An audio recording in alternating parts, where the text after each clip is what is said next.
Good afternoon. It's a very good afternoon, because at long last, I can announce a ceasefire and a hostage deal has been reached between Israel and Hamas. For more than 15 months of conflict that began with Hezbollah's brutal massacre on October the 7th, more than 15 months of terror for the hostages, their families, the Israeli people, more than 15 months of suffering by the innocent people of Gaza. Fighting in Gaza will stop, and soon the hostages will return home to their families. The elements of this deal were what I laid out in detail this past May, which was embraced by countries around the world and endorsed overwhelmingly by the UN Security Council. The deal is structured in 3 phases. Phase 1 will last 6 weeks.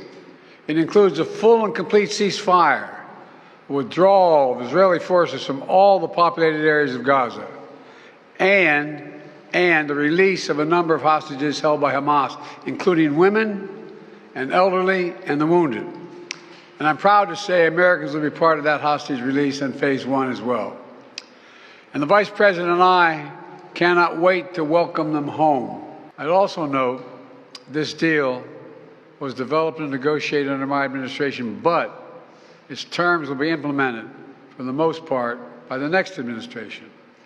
In these past few days, we've been speaking as one team. This has been time of real turmoil in the Middle East.